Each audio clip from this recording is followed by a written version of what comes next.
இன்றைக்கு அநேகருக்கு ஞாயிற்றுக்கிழமையில தான் வேலை, ஞாயிற்றுக்கிழமையில தான் பிரச்சனை, சண்டே தான் ப்ராப்ளம், சண்டே தான் ஃபங்க்ஷன், சண்டே தான் எல்லாமே நம்ம வைக்கணும். ட்ரெயினுக்கு முதலாவது போயிடுவாங்க, பயணத்துக்கு முதலாக போயிடுவாங்க, உலகத்து காரியத்திற்கு முதலாக போவாங்க. சபைக்கு மாத்திரம் அநேக நேரம் களைத்து வருகிறது. மகனே மகளே, ஏன் அப்படி செய்து கொண்டிருக்கிறாய்? கிறிஸ்துவின் வருகை வரும் பொழுது நீ ஆயத்தம் இல்லை என்றால் நீ எங்கே குடியிருப்பாய்?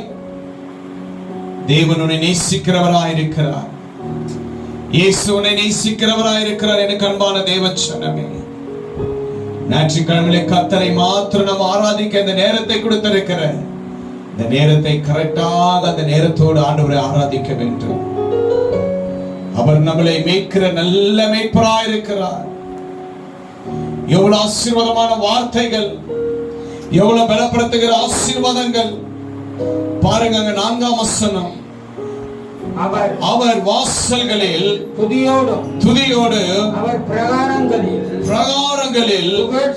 புகழ்ச்சியோடு பிரவேசித்து அவரை துதித்து பாருங்க. அவருடைய வாசலுக்கு கடந்து போகும் பொழுது, தேவனுடைய சமூகத்திற்கு கடந்து போகும் பொழுது, தேவனை நம்பி ஆலயத்திற்கு ஒரு மனமாய் நம்ம சேரும் பொழுது துதியோடு போகணுங்க, சந்தோஷத்தோடு போகணும், நேரத்தோடு போகணும். அந்த நேரத்தை கர்த்தருக்கென்று நாம் செலவழிக்க வேண்டும். அந்த நேரம் கர்த்தருடையது, அந்த நேரம் கர்த்தருடையது என்று நாம் நினைவில் வைத்துக் கொள்ள வேண்டும். தேவச்சனமே, அந்த வாசலை தேடி போகும் பொழுது, அந்த தேவ வார்த்தையினில் கடந்து போகும் பொழுது, எனக்கு அன்பான தேவச்சனமே, கர்த்தர் உன் வாழ்க்கையில இருக்கிற எல்லா பிரச்சனைக்கும் ஒரு விடுதலை இயேசு கொடுப்பார். அதற்கு மேலாக உன்னை ரட்சிக்கிற இயேசுவாய் காணப்படுகிறார். உன்னை நம்பி இருக்கிற தேவன், உன்னை ஆசீர்வதிக்கிற தேவன், உன் கண்ணீரை துடைக்கிற தேவன். கடந்த மாதம் எல்லாம் கண்மணி போல பாதுகாத்தாரு. எத்தனை பிரச்சனைகளில் இருந்து ஆண்டவர் விடுதலை கொடுத்தாரு. நீ கேட்கிறது எல்லாவற்றையும் கர்த்தர் கொடுத்தாரு. உன்னை நம்புகிற தேவனாய் காணப்படுகிறாரு, உன்னை நேசிக்கிற தேவனாய் காணப்படுகிறாரு. அன்பான தேவ பிள்ளையே, அவருக்கு நம்ம நேரத்தை கொடுக்கும் பொழுது, அவருக்கு ஒரு நேரத்தை கொடுக்கும் பொழுது, கர்த்தர் அதில் பிரவேசிக்கிறார், கர்த்தர் அதில் வாஞ்சியா இருக்கிறார். அன்பான தேவச்சனமே, உங்க இதயத்தை திறந்து கர்த்தரை ஓயாமல் ஸ்தோத்தரிக்கும் பொழுது, கர்த்தர் அதில் வாஞ்சியோடு வருகிற தேவனாய் காணப்படுகிறார், வாஞ்சியோடு வருகிற தேவனாய் காணப்படுகிறார். அவரை துதித்து அவருடைய நாமத்தை ஸ்தோத்தரியுங்கள். அவரை துதிப்பதற்காக தான் நம்ம இந்த ஆலயத்துக்கு வருகிறோம். அவரை துதிப்பதற்கு தான் ஒரு மனத்தை கர்த்தர் வைத்திருக்கிறார். இந்த ஞாயிற்றுக்கிழமை நேரம் சண்டே வரும் பொழுது, அநேகர் சண்டேல தான், அநேக ஞாயிற்றுக்கிழமையில தான் பங்கன்.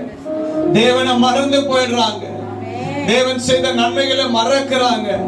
அந்த பங்கன் கூட ஆண்டவர் ஆசீர்வதித்ததுனால தான் பங்கன். ஆண்டவருக்கு முதல் இடம் கொடுக்கும் பொழுது, தேவன் உங்களுக்கு முதல் இடம் கொடுக்கிற தேவனாய் காணப்படுகிறார். நமக்கு ஒரு பிரச்சனை என்னும் பொழுது, எனக்குமா பாருங்க, தாயார் வீட்டுல பங்கன், ஆனா அம்மா பாருங்க, எனக்கு பங்கன் செகண்ட், என் தேவனுடைய ஆலயம் என்று அம்மா இந்த இடத்துல கரங்களை தட்டி ஆண்டவரை மகிமைப்படுத்தலாமா? இதுதான் சாட்சி தேவ பிள்ளைகள். பாருங்க, வீட்டுல பங்கனை வச்சுட்டு கொண்டு ஆலயத்துக்கு வந்திருக்கிற தாயார், உங்களுக்கு 2 மடங்கு 3 மடங்கு ஆசீர்வாதம் இல்லைங்கம்மா. நீங்க எதிர்பார்க்காத ஆசீர்வாதங்களை கர்த்தர் ஆசீர்வதிப்பார். எதிர்பார்க்காத ஆசீர்வாதங்கள் நிரம்பும், நிரம்பும். அவரை துதியுங்கள். பாருங்க, அவரை துதியுங்கள், அவருடைய நாமத்தை ஸ்தோத்திரித்து துதியுங்கள். பூமியின் குடிகளை எல்லோரும் கர்த்தரை கம்பீரித்து பாடுங்கள் என்று இந்த வார்த்தையை நம்ம வாசிக்கும் பொழுது, எங்க அநேக சபைகளில் ஞாயிற்றுக்கிழமையில சபைக்கு போறது கிடையாது. சபைக்கு வருவாங்க, ஐயோ எனக்கு ஏதோ ஒரு தூக்கம் இல்லைன்னு வருவாங்க. நைட்ல எனக்கு பயமா இருக்குதுன்னு சொல்லிட்டு சபைக்கு வருவாங்க. இன்னும் கொஞ்ச நேரம் இருப்பாங்க, இன்னும் கொஞ்சம் இடத்துல இன்னும் தூரம் போயிடுவாங்க, உலகத்து காரியத்துக்கு போவாங்க. இப்படி அநேக விசுவாச தேவ பிள்ளைங்க கர்த்தரை விட்டு விலகி தேவைக்கு மாத்திரம் கர்த்தரை இடத்துல வந்து மன்றாடுகிற இந்த காலத்துல கர்த்தர் எந்த நேரத்தில் அவரை நோக்கி கூப்பிடும்போது அவர் சமீபமாக இருக்கிறார்.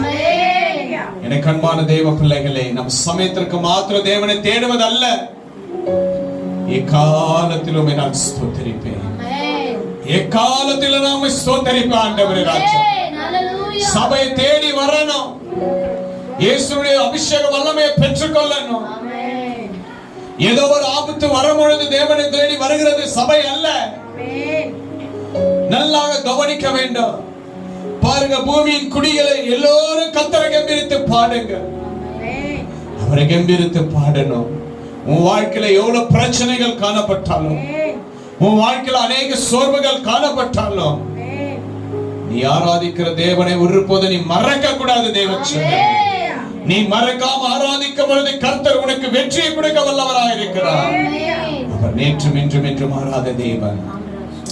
இன்னைக்கு அநேக தேவ கிறிஸ்தவ தேவ பிள்ளைங்க சண்டையில தான், ஞாயிற்றுக்கிழமை ஆராதனையில பங்கன் அநேக காரியங்களை வைத்துக் கொள்ளுகிறாங்க. ஏன் அந்த நேரத்தை கர்த்தருக்கு ஒப்பு கொடுக்க மாட்டாங்க? நம்ம எல்லாரும் ஸ்தோத்திரிக்கலாம். ஆண்டவரே, இந்த புதிய மாதத்தை கொடுத்திருக்கிறீங்கப்பா. சபைக்கு அநேக சபைகள் அநேக ஆத்த மக்கள் ஆண்டவரே கடந்து போகும்படி உதவி செய்யுங்க ராஜா. உங்களுடைய பிள்ளைகள் ஒரு போதும் ஒரு நாளும் வீட்டுல உட்கார்ந்து இருக்க கூடாது ராஜா. ஆண்டவரே அப்பா, ஆலயத்தை தேடி வரணும், உங்களுடைய பிரசன்னத்தை காணணும், உங்களுடைய நாமத்தை ஏற்றுக்கொள்ளணும். ஆண்டவரே ராஜா, ஞானத்தை கொடுங்க, அறிவை கொடுங்க, மன்னிங்க, மறங்க இயேசுப்பா. உங்களுடைய பிள்ளைகளை தேற்றுங்க ஆண்டவரே ராஜா, தேற்றுங்க ஆண்டவரே. ஆமா ஆண்டவரே, ஏப்ரல் மாதம் எல்லாம் கண்மணி போல பாதுகாத்தீங்க இயேசுப்பா. இந்த புதிய மே மாதத்தை தந்ததற்காக ஸ்தோத்திரப்பா. ஆண்டவர் இந்த மாதத்தை நமக்கு ஆசீர்வதித்திருக்கிறார். இந்த மே மாதத்துல முதல் வாரம் தேவனை மகிமைப்படுத்திக் கொண்டிருக்கிறோம். இந்த மே மாதத்துல தேவனை நம்ம மகிமைப்படுத்திக் கொண்டிருக்கிறோம், அவரை ஆராதித்துக் கொண்டிருக்கிறோம், அவரை நாம் போற்றிக் கொண்டிருக்கிறோம். அவர் மாறாத தேவன், அவர் இரக்கம் செய்கிற தேவன். அந்த தேவனை நம்ம துதிக்கலாமா? எல்லாம் ஸ்தோத்திரிக்கலாமா? ஆண்டவரே, உம்மை துதிக்க வந்திருக்கிறேன் இயேசுப்பா, உம்மை ஆராதிக்க வந்திருக்கிற ஒருவருடைய வாயில் சும்மா இருக்காதபடி எல்லா குழந்தைங்க, வாலிப பிள்ளைங்க, முதியவர்கள் எல்லாரும் வாய்களை திறந்து தேவனை ஸ்தோத்திரிக்கலாம். ஒருவருடைய வாய் கூட சும்மா இருக்க கூடாது. ஆண்டவரே ஸ்தோத்திரிக்கிற ஆண்டவரே, நிரப்புங்க ராஜா. உமக்கு நன்றி சொல்ல வந்திருக்கிறோம், உம்மை ஆராதிக்க வந்திருக்கிறோம், உங்க நாமத்தை மகிமைப்படுத்த வந்திருக்கிறோம். உங்களுடைய சமாதானம் எங்களுக்கு வேணும் இயேசுப்பா, உங்களுடைய ஆறுதல் எங்களுக்கு வேணும் இயேசுப்பா, உங்களுடைய கிருபை எனக்கு வேணும் இயேசுப்பா, உங்களுடைய தயவு எனக்கு வேணும் இயேசுப்பா, உங்க நன்மை எனக்கு வேணும் இயேசுப்பா. ஆண்டவரே, இதுவரைக்கும் நான் வாழ்ந்த வாழ்க்கை எனக்கு வேண்டாம் ஆண்டவரே. முதலாவது தேவனுடைய ராஜ்யத்தை, நீதியை நான் தேட போகிறேன் ராஜா. ஆண்டவரே அப்பா, உங்களுடைய பிள்ளைகளுக்கு நல்ல ஞானத்தை கட்டளையிடுங்க ராஜா, உங்களுடைய பிள்ளைகளுக்கு நல்ல ஆசீர்வாதத்தை கட்டளையிடுங்க ராஜா. பலப்படுத்துங்க. எல்லா ஸ்தோத்திரிக்கலாம். நன்றி நன்றி நன்றி நன்றி ஆண்டவரே, நன்றி ராஜா. எல்லாம் ஸ்தோத்திரம் பண்ணுங்க. நன்றி ராஜா, நன்றி ராஜா, நன்றி ராஜா, நன்றி ராஜா, நன்றி ராஜா. யூஸ் பண்ணுங்க. Thank you Lord. தேவனை மகிமைப்படுத்துங்க. சமூகத்துக்கு வந்திருக்கிற இயேசுவே, உம்மை பலப்படுத்துகிற ஆண்டவரே, எங்களை பலப்படுத்துங்க ராஜா. உம்முடைய பலன் எங்களுக்கு வேணும் ராஜா. ஆண்டவரே நன்றி ராஜா, நன்றி ராஜா, நன்றி ராஜா. கடந்த நாட்கள் காத்தீரே, நன்றி ராஜா, நன்றி ராஜா, நன்றி ராஜா.